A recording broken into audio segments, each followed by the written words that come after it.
Well,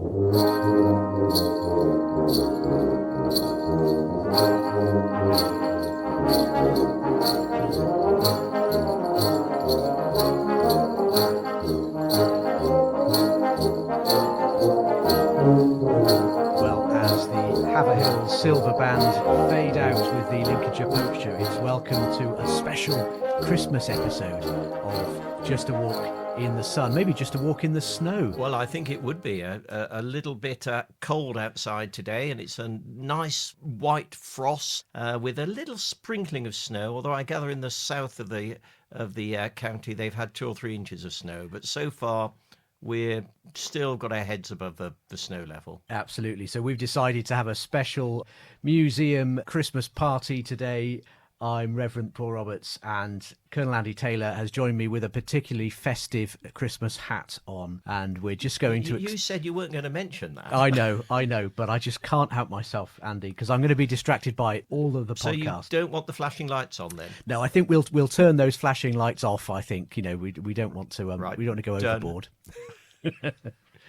We thought we'd have a look at some Christmases past, both in the county and in the regiment as well. And Andy, you're going to kick us off, aren't you? Yeah, I am. Christmas is always a time when people want to be at home. They think of home and homely things. And the forces are no different. In recent years, we've had troops deployed in Northern Ireland, Afghanistan, Iraq, the Balkans. And at Christmas, it's always a very sort of emotional time. So it would have been no different during the First World War and the Second World War. Perhaps even more emotional because of the threat that those individuals were under and how far away they were from home. We've all seen or heard of the Christmas truce of 1914. And I don't know if you remember, Paul, the fantastic, or in my opinion, the fantastic advert which Sainsbury's supermarket produced in 2014. I do, that's right, to coincide with the 100th anniversary. It was wonderful. Yes, I can remember those snowflakes falling in no man's land. I'm sure it's on YouTube. It is. In fact, I up. watched it about half an hour ago just to remind myself how good it was. Yeah. And it was in conjunction with Cadbury's chocolate. And Cadbury's produced a commemorative chocolate bar with a special wrapper on, celebrating the 100th anniversary of the First World War and that Christmas truce. I must admit, I did buy a bar or two, thinking that I would save them. The chocolate didn't last, but I may still have the wrappers tucked away in one of my secret stores somewhere. Excellent. Well, maybe we'll have to stuff them, like a stuffed animal, and put them on display in the museum. They're probably an interesting idea. museum pieces themselves. The Herefordshire Regiment weren't deployed overseas, were they? In 1914. No, in Christmas 1914, they were still at home.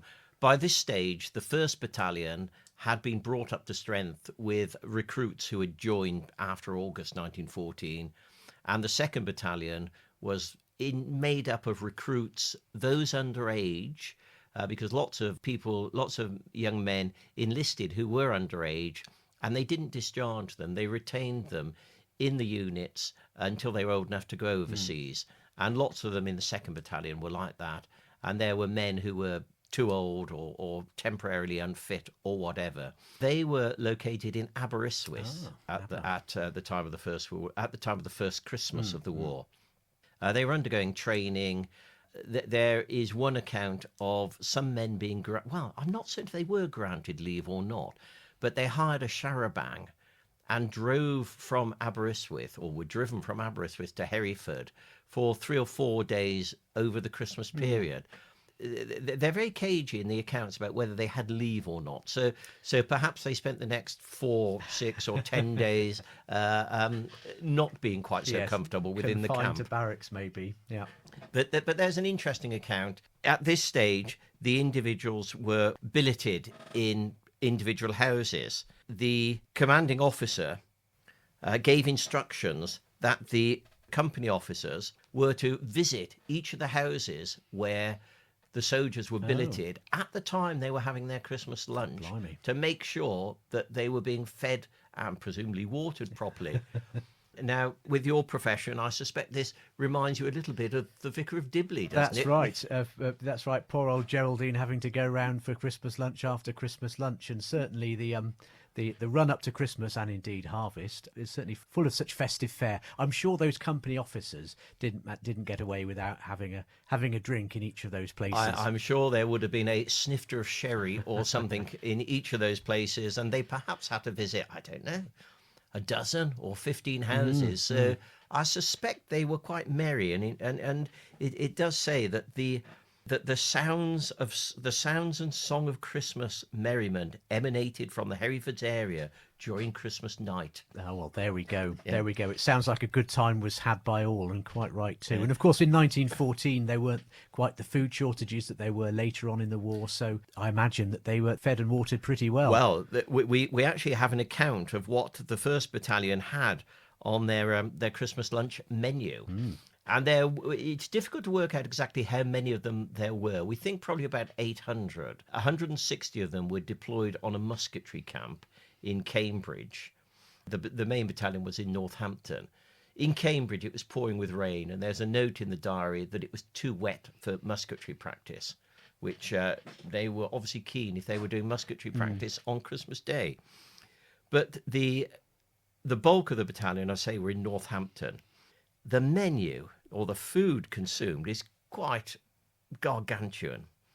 96 geese weighing about 1,050 pounds, 420 pounds of sausages, 825 mince pies, 825 oranges, 722 pints of beer, odd numbers, 206 bottles of mineral water, 84 ounces of chocolate, 7,830 cigarettes. Wow.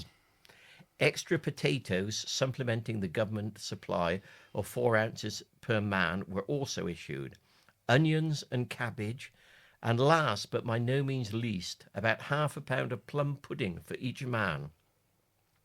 And the Mayor of Leominster had collected and forwarded, carriage free, a box of plum pudding weighing 400 weight. 400 weight of plum pudding. That is just absolutely mind-boggling, isn't it? It does mention if they had custard with it, but there would have been gallons of it. Absolutely. It's funny, isn't it? And I suppose those numbers, perhaps it's striking that there were 825 oranges and 825 mince pies. You sort of imagine that's one each, but there weren't quite as many pints of beer. So maybe this sort of shows the impact of the temperance movement. Absolutely. I mean, the temperance movement was quite strong in those days, and there would be each camp would have a wet bar and a dry bar. The wet bar selling alcohol and the dry bar selling tea and I don't suppose it was coffee particularly, but tea and perhaps hot chocolate, sarsaparilla maybe, and all those good things, dandelion and burdock, and those fizzy delights. Yeah, so a bottle of mineral water maybe was the concession to those that were dry. That's on Christmas on Christmas Day. But it's fascinating amounts when you think catering in those large quantities. Well, it goes on to say that as the men have ordinarily only their mess tins to eat out of, in order to make things a little less primitive, we hired 1,650 plates, 200 vegetable dishes, and 825 glasses. Oh, there we are. 100 each of pepper, mustard, and salt pots, and carvers and steels, and 100 tin trays to bake the geese and the meat. So they thought of everything. Absolutely. So it's a very good queue staff work there, isn't it? All the quartermaster staff doing their stuff. They would have been running around, and the chefs, I think, would have probably earned one of those pints at the end of the day. I think so. And I suspect if it was a good meal, their mates got them one as well and helped them out. Yeah. Indeed. But the other thing that always happens traditionally at Christmas, normally on Boxing Day, is that there are lots of sports. And the officers play the sergeant's mess, or the combined officers and sergeant's mess play the lads at football. Normally, alcohol is taken before, during, and after the match, but they can be quite fun. Although there's always people that are too serious. But again, in the diary, there are accounts of football matches being played, brilliant, between the companies, and also. With the 2nd Battalion, they played football against the local RAMC unit. Ah, okay. The result, unfortunately, rather like England, the result was 2-1 against the regiment. Oh dear. I wonder whether that was such a nail-biting performance. Who knows? Who knows exactly? But football has always been quite a thing with the regiment. During the Second World War, the regiment was training with the 11th Armoured Division, and they were up in Yorkshire, and they entered the East Riding Services football competition, and it was a knockout competition, and they won it. Oh, so that brilliant. was pretty good. Good. Yeah. Oh, well, that's good. They've obviously won back their pride. pride and Yeah, their that's title right. after Yeah. being beaten by Yeah, the men I of mean, the REMC. As the war went on, of course, in Christmas 1915, they'd just been evacuated from Suvla Bay, and literally just been evacuated about the 10th of December. And there were hundreds of troops which were suffering from exposure and frostnip. And they went to hospitals and dispersal centres all over. Some got back to UK, some in Malta, some in Cyprus, lots in Egypt. There were only about 80 fit men when they were evacuated from Gallipoli. And they went to a camp I can't remember exactly where it was, in the middle of nowhere in Egypt. And they were in a tented camp. They had what they'd carried out of Gallipoli and nothing else. They had no Christmas cheer. The accounts say it was a pretty desperate time. I imagine that was pretty grim. They probably were looking back on the previous Christmas with Thinking with their how pint things of have beer changed. and 1,000 pound of geese. Indeed. Yeah, but again, then in 1917, they were in the Middle East again, fighting up towards the Holy Land, and they were out of the front line at Christmas, and they did have their Christmas activities. And there's an account of the CO managing to get them a pint of beer per man each. They don't mention the food quite so much, but they do mention the pint of beer. Yeah, So I think yeah. that was a little bit of a highlight. Wonderful, and I suppose those Christmas stories will have taken on an added meaning, wouldn't they? If you were there out there in the Near East, working your way towards Jerusalem. In fact, I think I got my years mixed up, because I think I just said 1917, didn't I? It was actually 1916, because in 1917, of course, Jerusalem had just been liberated, and they were outside. The Herefords were camped outside Jerusalem. And there were ballots, and men could go into Jerusalem and look around all of the holy sites. And I think a party of about 20 men actually went to divine service in Church of the Holy Sepulchre, is it? Yeah. They actually went to divine service there on Christmas morning. So for these soldiers who would have been brought up in Victorian and Edwardian religious standards, they would have been taught all of the religious thought and thinking during their school, probably attended Sunday school as well, to go to these places which are mentioned in the Bible. That's right. Must have been fantastic for them. They'll have been very familiar with all the names, and they'll have seen illustrations in books, but to have been there and to put a place to a name will have been quite an experience, I can imagine. And they probably would have brought back souvenirs to their mothers, and generally I suspect their mothers were probably more religious than they were. But then in 1918, of course, they were on the Western Front, and the weather was appalling. It was wet, cold, miserable. In fact, the war had finished, of course, in Christmas 1918, and they were moving forward to become part of the Army of Occupation on the Rhine. And over the Christmas period, they were in some fairly poor accommodation, got absolutely soaking wet, and then moved into a monastery, and were billeted in a monastery for a couple of days over Christmas. They don't actually say a great deal about it. From what I can understand, though, the monastery didn't have a lot of heating, so they were there in their wet clothes, which they didn't have much opportunity to dry out. So, again, a pretty miserable time. And no football. No football. And so the Second World War, Andy, do we know much about the Herefords? Well, we do and we Christmases? don't. The details are not so full as they were for the First World War. But, of course, for Christmas 39, 40, 41, 42 and 43, they would have been in UK, and they would have been under training somewhere. I think that in most cases, an element of the battalion would have been sent on leave, would have been given home leave. I don't know what rate it would have been, perhaps a quarter or a third or something like that. And over the festive period, I suspect that most men probably would have got 3 or 4 days leave, perhaps 10 days leave if they were lucky. So they would have been home and been able to celebrate. On Christmas Day, within the battalion, there would have been the normal round of duties and everything else. But as always, generally the officer, the commanding officer and the officer would try and make it a little bit special for the men who were there.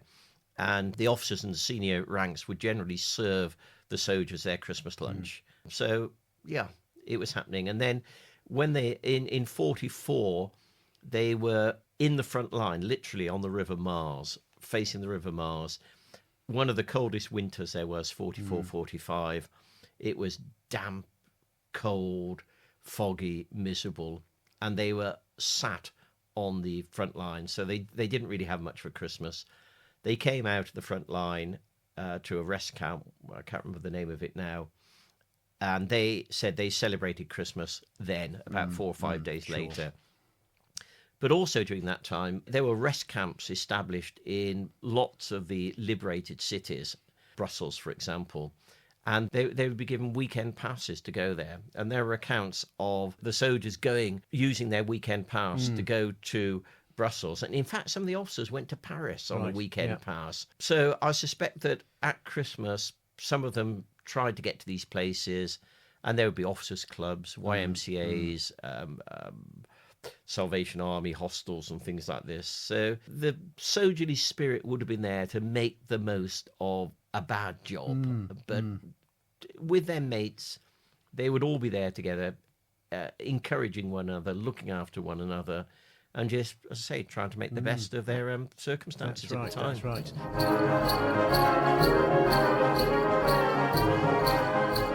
And speaking of making the best of a bad job, I've been doing a bit of research of my own, Andy, which I've always, that's always dangerous. Absolutely, I know. I've come across a diary kept by Father John King, who, before the war, between 1936 and 1939, was the Vicar of All Saints, Hereford. Right. And lived out on Ferndale Road in the city.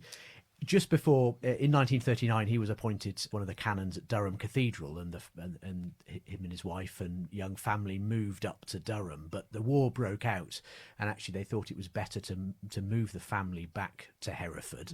And John King was commissioned in the Royal Army Chaplains Department and was attached to the 2nd 6th East Surrey Regiment. So no Herefordshire connection at all. But as was often the way, they were a unit based in Richmond. And they were deployed overseas in 1940 and were taken prisoner on their way back to St Valery. Right, the alternative port to the alternative embarkation port to Dunkirk, effectively. That's right. Everybody. It's the 51st Highland Division. The 51st Highland Division, certainly they were the troops that everybody remembers from St Valery, if they remember St Valery, of course, because most people know what Dunkirk is about, but they don't know so much about the evacuations from the other channel ports, from Calais and Boulogne. That's right. The troops at Dunkirk, if they could get to Dunkirk, or if they couldn't get to Dunkirk, then they moved further along the coast to the west. And so all of the ports as you go along that North French coast, were all used to a degree. But St Valery was a little bit controversial. Well, of course, they were still landing troops there while they were taking them out at Dunkirk. The idea being to open up a second front. It was an idea that came unstuck pretty quickly. Yeah, I think there was a political will as well to show some commitment to the French as well. But it's controversial because there were ships offshore which could have lifted the troops and evacuated them. But they were ordered not to. And as a result of this, hundreds, if not thousands, of soldiers, mainly from the 51st Highland Division, went, as they say, into the bag. Into the bag, that's right. Well, Padre King spent 2 or 3 days trying to evade German capture, but eventually, cold, wet and very hungry, him and his orderly were picked up by a signals unit. They were marched back through France, and the diary he's written gives a very good account of that. But when it came to that first Christmas in captivity in 1940, it found him in an officer's prisoner of war camp, an Oflag in Laufen, right in the very south of Germany on the Bavarian Austrian and border. of course, the prisoner of war camps in Germany they're quite interesting because they were run by the division of the services. So the army ran prisoner of war That's camps right. for army. The Air Force or the Luftwaffe ran them for Air Force prisoners, and then there were officer prisoner of war camps as well, of which I suppose Colditz is the most famous. That's right. That's right. For those officers that were serial escapers and high profile, eventually ended up in Colditz. Laufen had been a seminary and a castle, so had a slight sort of, I don't know, ecclesiastical grandeur. Although the conditions were pretty poor, particularly for that first Christmas before the Red Cross parcels first started to arrive. But they put on a pretty good service of 9 lessons and carols, and it's something that John King was pretty excited about. He wrote, from 2:30 till 4:30 I went to bed, it's in the afternoon, and deliberately to sleep, but was much too excited and on edge. Oh, wow. So he lay reading a book, a soothing book, for a while. His fellow Padre David Wilde and a Major West had decorated the tree, and he'd arranged the altar in front of it, and with silvered cross and 6 tall candles. And then at 5:55 p.m. he brought everybody in and signalled all set. He saw that everybody was seated, and then got the packed congregation to its feet. Then, almost like kings, once in royal David City, came out of the gallery without warning, solo tenor, unaccompanied. Verse by verse other voices joined in, then the orchestra, and for the last 2 verses the 400 men below. So began Laufen's first carol service. Following the king's tradition, it went on, slowly unfolding the incarnation. Even in my secret heart I had not dared to hope that it would be so beautiful. Downstairs, as I looked over the gallery edge, I saw the room packed with men of every rank, from brigadier to private. They faced an altar, white-dressed, with its silver-crossed and 6 tall candles. And so it goes on until finally, hark, the herald angels, the singers, orchestra, brass, and congregation full-throated. From the moment it was over, I was absolutely whacked. But people ever since have been stopping me all day long. The most wonderful service I've ever been to. Why don't we have them like this at home? We ought to have a broadcast. It was speak to their vicar. Absolutely. I like this one. It was worth being a prisoner to have heard that. Wow. And the last remark came from a wee man from Gateshead, and he meant it. It made me terribly happy.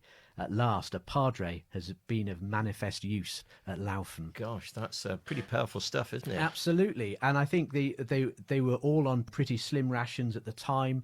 When it came to Christmas lunch, there was no extra rations were given by the authorities, but what their cooks had done was to sort of hold back meat day by day, and so they had a meaty stew that day with old potatoes as well as other things. And then of course they led a Christmas service on Christmas Day itself, because it was a challenge for the padres, because a padre in the British Army is an officer, and so they wear officers' rank. So they were all lumped into those officer prisoners of war camp, and so there were about 50 padres altogether. Oh, goodness me, that could have led to some conflict. It certainly did. Some keen discussion. It certainly did. I won't. He provides some very good character assassinations. Well, yes, I would say yes. Some of them are assassinations, really, of his fellow padres. Some of whom he thinks are more amenable than others. But a fascinating glimpse into a different. Most interesting listening to it, and I'm sure that all those men that were there when they were singing those carols, taking their part, their minds would have been miles away, and the services in those conditions just give you that escape. And I don't know if you recall when we went on that battlefield tour and we stayed in Talbot House, and we went into the attic there, which Tubby Clayton had converted into a church. And when I was listening to it, I was just thinking about how many men during the First World War went there on Christmas Day, and what they must have been thinking, having got away from the horror of the trenches and the peace of Talbot House and the familiarity of the service and the carols and the thoughts of home.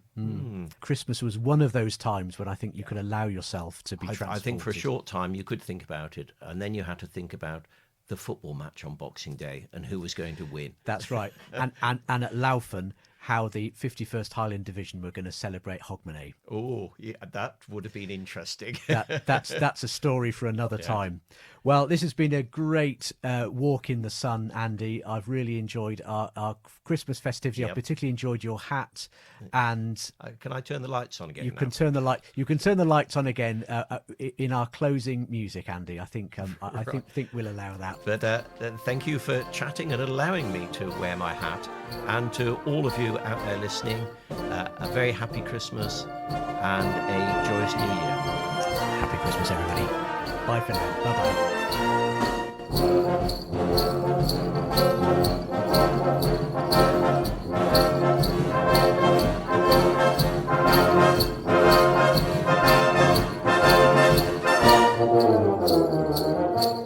Bye-bye.